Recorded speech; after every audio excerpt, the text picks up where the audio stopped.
A Roman soldier stood before his comrades. His body bore no wounds, no enemy spear had struck him down. What killed him was obedience, or rather the lack of it. Rome did not build the greatest army of the ancient world with sharp swords and sturdy shields alone. It was built with something far sharper, a discipline capable of turning ordinary men into an unstoppable war machine. And when that discipline was broken, what followed was as brutal as any battle. In this video, you will discover what the Roman army did to soldiers who dared to disobey orders, and why this system of Roman punishments was, paradoxically, Rome's greatest strength. Let's begin. Before understanding the punishments, you need to understand what was at stake. When a man joined the Roman legions, he didn't sign a contract. He took an oath, the sacramentum, out loud before the gods, before his commanders, and before all his future comrades. He pledged absolute obedience to the general and to the Roman state. He promised to fight. He promised not to flee. He promised to obey even if the order meant his own death. This oath was not a mere administrative formality, it was a sacred bond. In the Roman mindset, breaking the sacramentum was not just a military failure, it was an offense against the gods, an act of impiety. And Rome took impiety very seriously. The recruits who arrived at the training camps came from all parts of the Roman Empire: Italians, Hispanics, Gauls, Syrians, Africans. They had different languages, different customs, different religions. What the Roman army did with these men was erase all of that and replace it with a single identity, the identity of the legionary. Uniforms, posture, marching steps, combat techniques, sleep routines, food, everything was standardized with surgical precision. Vegetius, one of the most important military writers of antiquity, described this process with admiration. The Romans prevailed not because they were stronger or braver than their enemies, but because they were better trained and better organized. According to him, Roman discipline was Rome's true secret weapon, and this discipline began with the oath. The sacramentum was renewed every year. Each newly elected or appointed general would summon the troops, and the oath would be taken again. This created a continuous bond, always renewed, always present. The Roman legionary could not simply forget what he had promised. He would promise again and again and again. But what happened when this oath was broken? And you see, discipline was only the visible layer. There is a deeper level to how the Roman military developed this system that shaped entire empires. I've gathered everything in my book, The Art of War of the Roman Army. Strategy and tactics that shaped the world. If you want to learn more after the video, the link is pinned in the comments. The Roman army was not an unorganized mass of warriors. It was a precise hierarchical structure where every man knew exactly what his place was and exactly who had the power to punish him. At the top of the chain was the general, the imperator. Below him were the legates, legati, responsible for entire legions, followed by the military tribunes, tribuni militum, usually young aristocrats at the start of their careers. And then, the true backbone of the Roman army, the centurions. The centurions were the link between the command and the ordinary soldiers. Each centurion, every group of 80 men had its own centurion, was recognizable by the transverse crest on his helmet and the vites, the vine staff he carried. This staff was not merely decorative. It was the instrument of immediate punishment for any infraction within the centuria. A legionary who arrived late to his post, who did not take care of his equipment, who left the formation without authorization, or who spoke when he was supposed to remain silent, the centurion did not have to wait for a formal judgment. He would administer punishment on the spot with the vites, striking the offender on the back or legs.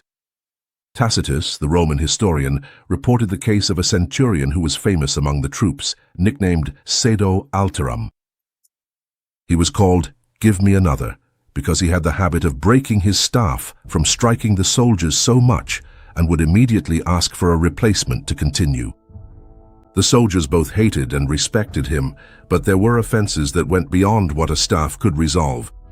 And for those offenses, Rome had much harsher responses. Military crimes in the Roman army were classified with a level of precision that still impresses today. There was a difference between a soldier who fell asleep at his post out of exhaustion and one who did so out of negligence. There was a difference between someone who fled during a battle due to a momentary panic and someone who deserted deliberately.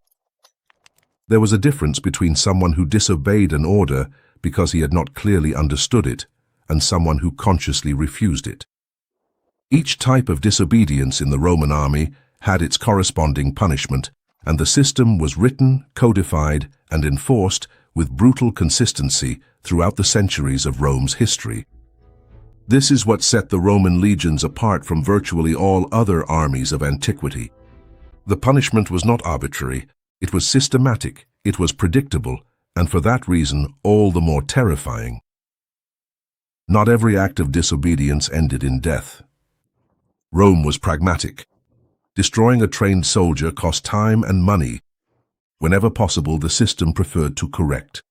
Minor punishments formed a graduated scale applied according to the seriousness of the offense. The most common was the reduction of food rations. The Roman legionary lived on frumentum, wheat, supplemented by vegetables, oil, wine, or posca, vinegar diluted in water, and occasionally meat. The daily ration was calculated to keep a man able to march and fight. Reducing it was a real physical punishment, not a symbolic one. A soldier with less to eat was a weaker, slower soldier, more humiliated in the eyes of his comrades. Even more humiliating was the substitution of wheat with barley. Wheat was the food of the soldier. Barley was the food of animals. Being demoted to the barley ration was a public disgrace, visible to the entire unit. And public humiliation in Rome was just as real as physical pain. There were also punishments involving extra labor. Soldiers who committed minor offenses could be assigned to the most degrading tasks in the camp, cleaning the latrines, carrying stones for the construction of the castra's ramparts, or standing night guard for several days in a row without relief. This was not torture. It was calculated exhaustion. Another common punishment was the confiscation of part of their pay. Roman legionaries received monetary compensation, the stipendium, and from the gross amount, deductions were already made for food, equipment, and even the cost of funerals if they died in battle. An additional fine for inappropriate behavior could leave a soldier with virtually no income for weeks. For more serious offenses, there was demotion in rank. An optio, the centurion's assistant, could be demoted to the rank of ordinary legionary. A veteran legionary could lose decorations earned during campaigns. The phalae, crowns, and gold torques, symbols of bravery that a soldier proudly wore on his armor, could be publicly stripped from him in front of the entire unit. The loss of decorations in the Roman army was not merely symbolic. These distinctions directly influenced the chances of promotion and the benefits received at the end of military service. To lose them was to lose a part of one's future. And if these punishments were not enough to correct behavior, Rome had far more drastic options in reserve. Imagine waking up knowing that today you are going to die, and that those who will kill you are not the enemy. They are the men with whom you have slept side by side, marched for miles, and survived battles. The fustuarium was one of the most brutal punishments in the repertoire of Roman military law, and it was reserved for specific crimes: theft within the camp, perjury, abandoning one's post, and cowardice in battle. The process was ritualized with disturbing precision. The centurion would lightly touch the condemned with the vites, the vine staff. This contact was the signal. From that moment, the soldier's contubernium comrades, the 8 men with whom he shared a tent, would begin to beat him with sticks and stones, and the other members of the century would also participate, or at least had the right to do so. Why his own comrades? Because Rome had understood something that modern psychology would confirm centuries later. The group is the main agent of conformity. When it is the centurion who punishes, the soldier may hate the centurion. When it is his own comrades who destroy him, the impact is completely different. It is the breaking of the most fundamental bond in the life of a Roman legionary. Polybius, the Greek historian who lived in Rome and described the workings of the Roman army in great detail, reported the fustuarium with astonishment. He noted that few survived, but those who did, since sometimes the condemned managed to escape before being killed, were forbidden to return to their homeland. They could not be welcomed by their family. They were men without a place in the world. The message Rome sent with the fustuarium was deeper than it might seem at first glance. It was not simply obey or die. It was, your survival depends on the trust of your comrades. Betray that trust and you lose everything.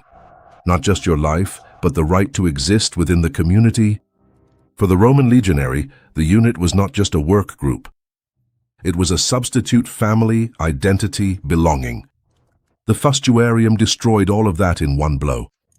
There is a word that has crossed the centuries and reached us, used to describe any large-scale destruction: decimate. Few people know that this word describes an actual punishment used by the Roman army in extreme situations. Decimation, or decimatio, was the collective punishment inflicted on entire units that had fled from battle, that had mutinied or collectively disobeyed orders. The name comes from the Latin for 10 decim. The logic was simple and terrifying. The unit was divided into groups of 10. These groups would draw lots among themselves to decide who would die.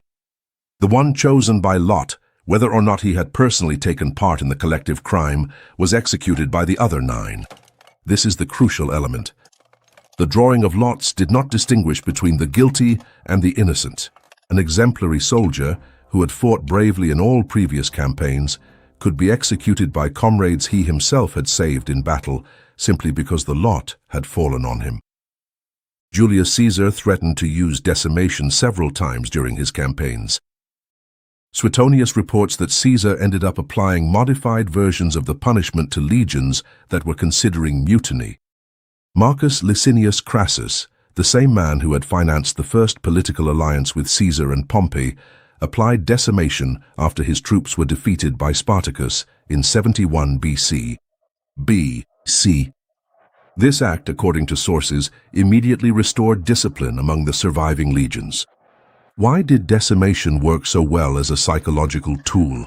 Because it turned fear into a permanent and pervasive force.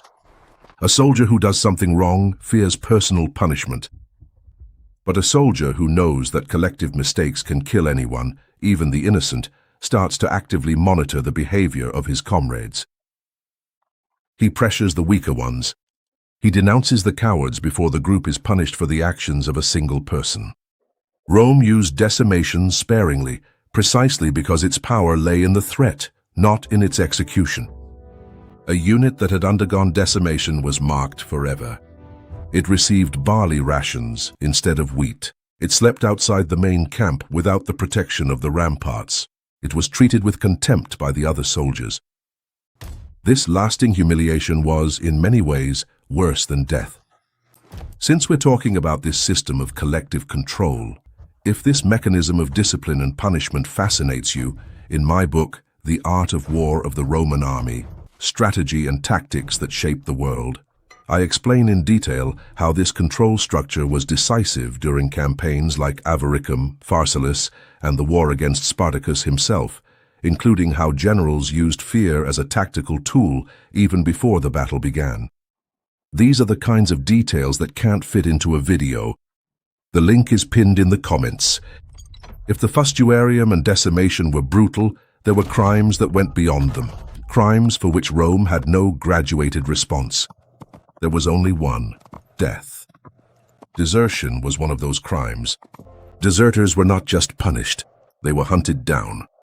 The Roman army maintained a network of informants and patrols specifically tasked with tracking down soldiers who had fled. A captured deserter could not hope for any mercy.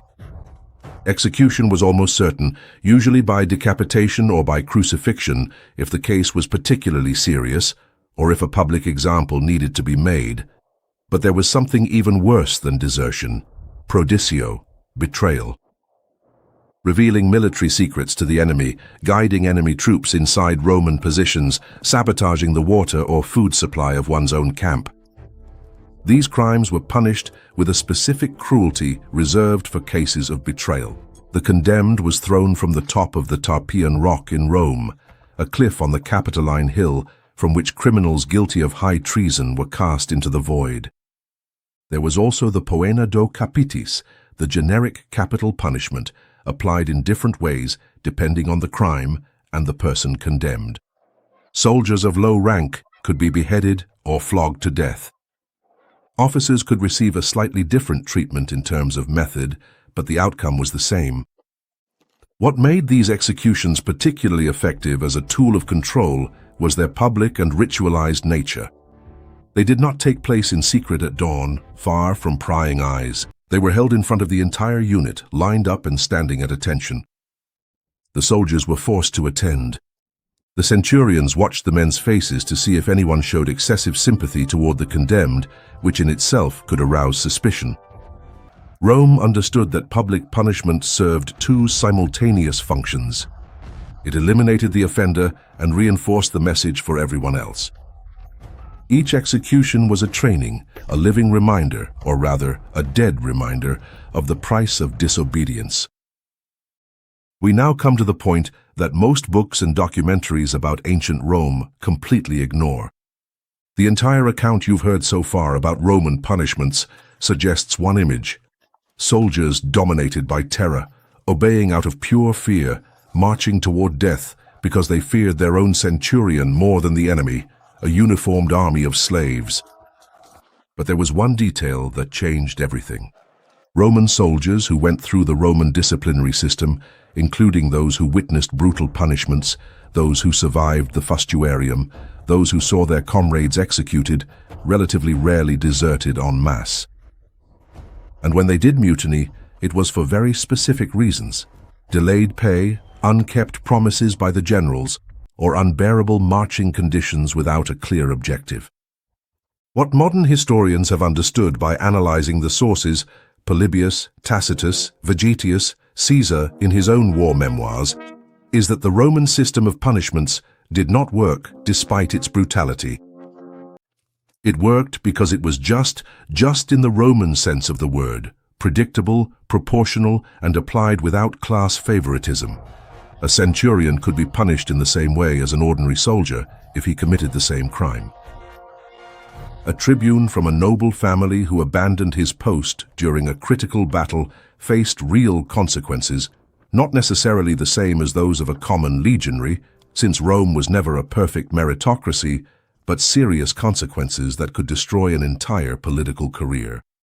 Roman soldiers knew exactly what would happen if they did X, Y, or Z. There was no arbitrariness. It wasn't the mood of the commander that decided whether someone lived or died. Roman military laws were written, known, and consistent. And this consistency created something unexpected: psychological safety within a system of brutal severity. The Roman legionary knew that if he fulfilled his duty, he would be protected, he would be paid, he would be fed, he would be cared for if he fell ill or was wounded. The Roman army had doctors, surgeons, and surgical instruments found at archaeological sites throughout the empire, which attest to a sophisticated level of field medicine. At the end of his service, he would receive land or enough money to start his life over. Roman discipline was not a system of pure terror. It was a contract, brutal in its terms, but honored by both sides. And it is precisely this paradox that explains why the Roman legions won battles where they were outnumbered in unfamiliar territory against enemies who were fighting for their very survival. The Roman soldier did not fight only out of fear of what would happen if he retreated.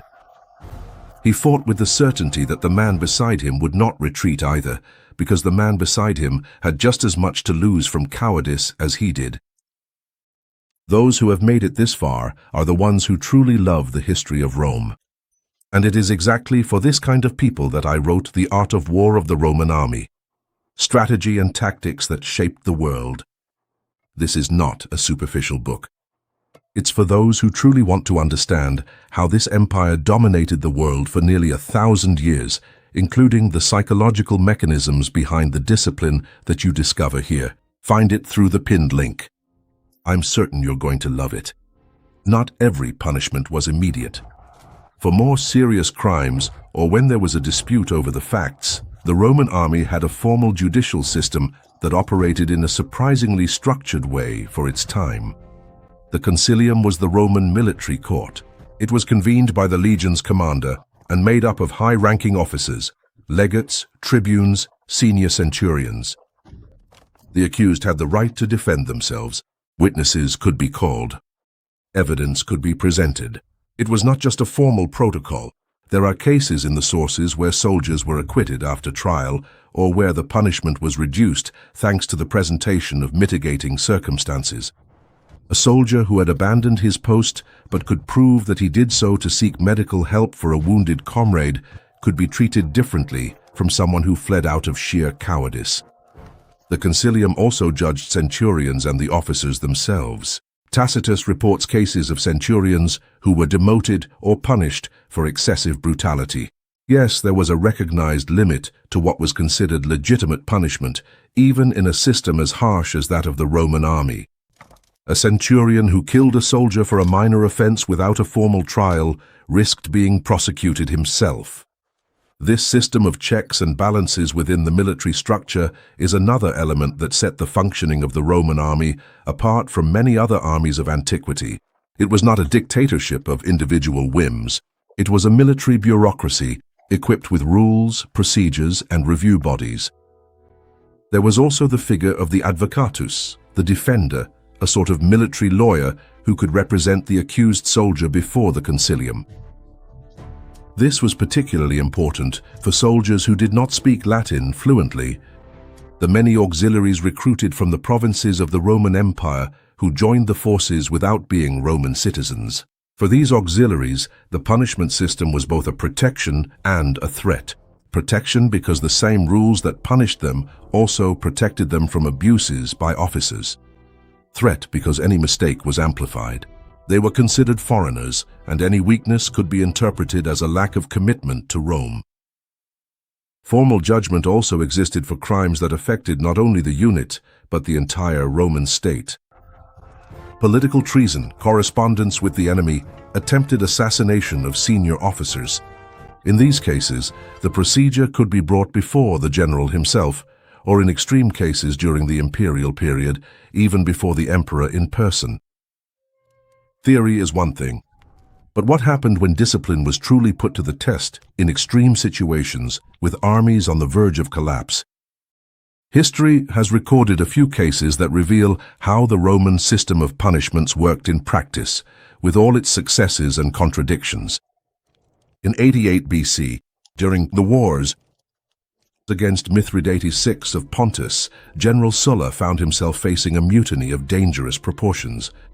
His soldiers refused to advance toward the east. They preferred to stay in Italy, where money and power were to be gained in a civil war that was raging. Sulla did not apply decimation. Instead, he addressed his troops. He appealed to their sense of honor. He promised rewards. And when the soldiers still hesitated, he was the first to grab his own pickaxe and start digging the camp's ditch. The message was clear: either you work with me or you watch me work alone. The men followed. In 47 BC, during the time of Julius Caesar's legions in Africa were also threatening to mutiny. They wanted leave, their overdue pay, and for the promises of land to be kept. Caesar appeared before them alone, without a personal guard, and addressed them as quirites, civilian citizens, instead of milites, soldiers. The humiliation was so intense that the men practically begged to be reinstated into service. Suetonius reports that Caesar used this technique more than once. Appealing to honor was, in certain situations, more effective than any physical punishment. But there were situations where neither eloquence nor brutality was enough. In 9 AD, in the Teutoburg forest, 3 entire Roman legions were destroyed in a Germanic ambush led by Arminius. Around 20,000 soldiers, trained, equipped, and experienced Roman legionaries were killed or captured over 3 days of fighting in the forests of Germania. The news reached Rome, and Emperor Augustus, according to accounts from the time, was in a state of prostration for days, repeating, "Varus, the legions, give them back. Varus, give me back my legions." The survivors of Teutoburg who managed to return to Rome were not punished. They were reorganized into new units because the Roman army's system of punishment, however severe it may have been, distinguished between cowardice and defeat in the face of impossible circumstances. The fault did not lie with the soldiers. It was the fault of General Publius Quinctilius Varus, who had trusted bad information and led his legions into a trap. Varus did not have to face the concilium. He fell on his own sword, as was the Roman military tradition for generals who failed catastrophically. We come to the final point, and it may be the most relevant for understanding not only ancient Rome, but also the world we live in today. The system of punishments and discipline created by the Roman army did not die with Rome. It was copied, adapted, and reinterpreted by practically every major army that succeeded it. Medieval European armies tried to reproduce the Roman structure without understanding its foundations and failed repeatedly. What they captured was the brutality, but not the system. They punished arbitrarily without the implicit contract that made Roman discipline functionally effective. It was only when modern European states began to create professional armies in the 16th and 17th centuries that the true Roman legacy started to be reclaimed. Standardized uniforms, systematic training, written code of conduct, formal judgment for military crimes, clear distinction between punishments for minor offenses and serious crimes.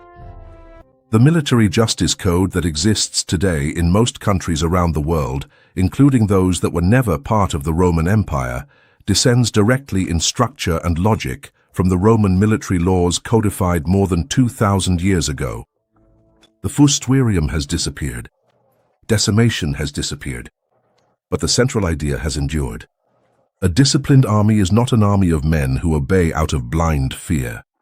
It is an army of men who obey because they trust the system, because they know that this system, however harsh it may be, is applied consistently and aims at collective survival. Rome understood this before any other civilization in history. And this understanding allowed men from 20 different nations, speaking different languages, worshipping different gods, to march together for decades on campaigns spanning entire continents without tearing themselves apart in internal conflicts. Roman legionaries were so effective not because they were robots without a will of their own. They were so effective because the system offered them something rare in the ancient world: predictability, certainty, a clear set of rules which, if followed, guaranteed protection, pay, and a future. In a world where most men lived at the mercy of the whims of the powerful, the Roman army offered something revolutionary: a contract. And when this contract was broken, whether by the soldier or by the state, the consequences were real for both sides. This is the true legacy of Roman discipline, not the punishments themselves, but the idea that power and obligation go hand in hand, that to command is also to serve, that a state which demands everything from its soldiers must in return give them something worth dying for. Rome did not last 1,000 years by accident.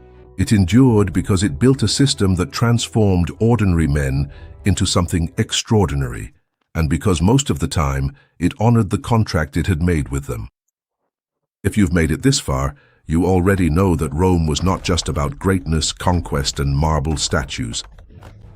It was a sophisticated system, brutal, surprisingly fair in its own way, which understood human nature with a clarity that still baffles historians and military experts around the world today. Think about what you have seen throughout this video.